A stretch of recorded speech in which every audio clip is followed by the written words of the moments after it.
¿Por qué la Primera Guerra Mundial es un hito en la historia contemporánea y cuáles fueron sus consecuencias? La Primera Guerra Mundial es un hito en la historia contemporánea porque va a marcar prácticamente todo el siglo XX en cuanto a sus consecuencias. Pero lo es asimismo por el orden de magnitudes y la escala de la guerra. Nunca en la historia europea se habían movilizado tantos recursos humanos y materiales en una contienda bélica. El tamaño de los ejércitos no tiene precedentes. Prácticamente todos los ejércitos europeos, por ejemplo, son de conscripción obligatoria. Por lo tanto, subvierte a la propia sociedad porque se vuelve obligatorio, insisto, que los jóvenes de cierta edad estén en el ejército luchando, por ejemplo, con algunas excepciones. Es asimismo muy importante porque la Primera Guerra Mundial hace que el Estado se convierta en el demiurgo de todo el esfuerzo social. Hay que planificar, hay que vestir, hay que armar y hay que sanar, cuando era posible, a los soldados. Pero además el Estado tiene la obligación y la necesidad de administrar la retaguardia y de organizar la economía de guerra. Por lo tanto, buena parte de lo que hemos conocido en el siglo XX como Estado intervencionista no aparece meramente por una cuestión ideológica, sino por las cuestiones prácticas y urgentes que impone la guerra mundial. Hay que recordar que estamos hablando de ejércitos de millones de hombres. Hay que recordar que estamos hablando de batallas o frentes militares donde están participando asimismo millones de personas. Por lo tanto, es absolutamente indispensable que el Estado francés o el Estado inglés o los rusos o los austrohúngaros o los alemanes tengan organizada la retaguardia para constantemente tener abastecido a su propio ejército. Y esto es una modificación política de largo alcance. Los estados, las burocracias van a aprender cuáles son las posibilidades de la planeación, la organización, la logística, etc. Pero también es muy importante la Primera Guerra Mundial por sus resultados. Va a dejar a una Europa cansada, una Europa exhausta, diría mejor, una Europa, si no en crisis económica, sí con unos costos altísimos que se tuvieron que pagar a propósito de la guerra, y por lo tanto con un gran desencanto de la sociedad respecto a los resultados mismos de la guerra, no solamente en las naciones vencidas, Austria-Hungría, Prusia, Turquía, por ejemplo, sino incluso ese desencanto va a tocar a las naciones que vencen en la guerra, Francia, Inglaterra, sobre todo.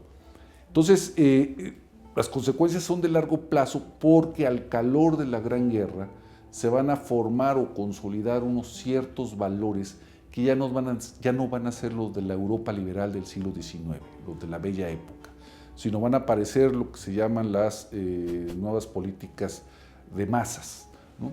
Característicamente los fascismos, pero también el bolchevismo, por ejemplo, ¿no? Y esas son consecuencias directas de la guerra. Sin la guerra, este tipo de movimientos políticos que ya existían hubieran permanecido un poco al margen de la sociedad liberal y de sus valores y de sus prácticas. No, las guerras los convierten en actor central después, en la década de los 20, en la década de los 30.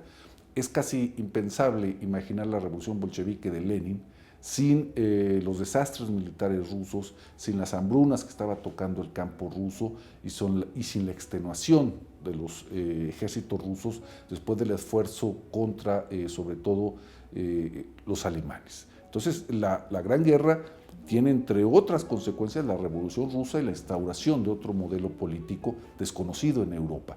Y tiene como consecuencia también la consolidación, la formación y consolidación de los fascismos europeos, que son hijos directos de la guerra mundial. Entonces, en este sentido, yo creo que la Europa posterior a 1914, 1918, va a seguir resolviendo o va a tratar de resolver aquello que quedó pendiente, y quedaron muchísimas cosas pendientes del desenlace de la Guerra Mundial en noviembre de 1918. De hecho, sabemos y podemos explicar con mucho más facilidad el origen de la Segunda Guerra Mundial, precisamente por este sentimiento de traición, derrota, revanchismo que impera en Alemania y en el nazismo alemán, que explicar el propio origen de la Primera Guerra Mundial, que hoy en día historiográficamente sigue siendo complicado. Porque si nos imaginamos a los gobiernos europeos del verano de 1914, con sus diferencias y sus distintas ambiciones geopolíticas, son élites políticas que comparten valores fundamentales, los del capitalismo, la libre empresa, más o menos democratizadas las sociedades, en unas partes más, en otras menos, etc. Y sin embargo entraron en guerra y en conflicto. ¿Por qué? Una de las explicaciones quizás más importantes es que, sobre todo en el caso de las potencias centrales, Austria-Hungría y sobre todo Alemania, porque los gobiernos quedaron sometidos a la lógica de los planes de guerra que llevaban 5 o 10 años de haberse establecido. Una vez echado a andar la maquinaria del plan de guerra, donde se anticipa la respuesta del adversario, es muy difícil parar la maquinaria misma de la guerra. Y por eso parece una comedia de equivocaciones julio y agosto de 1914, porque pareciera que en algún momento se puede cortar el circuito que lleva a la confrontación. No se cortó, la guerra continuó, la guerra estalló y las consecuencias están a la vista todo el siglo XX. ¿La Revolución Mexicana puede entenderse como un espejo de la Primera Guerra Mundial? Yo creo que hay, primero, una coincidencia, una sincronía, ¿no? La Revolución Mexicana está ya en 10, pero empieza su fase más álgida seguramente en 13 y sobre todo en 14-15. Es decir, justamente cuando los grandes despliegues militares en Europa tienen lugar. Pero quizás uno de los elementos más importantes es que por una, no sé si tara o vicio historiográfico, muchas veces a la Revolución Mexicana se le ha considerado como idiosincrásica, es decir, lo que pasa es que los mexicanos somos así y somos capaces de pelearnos y matarnos sin contemplación.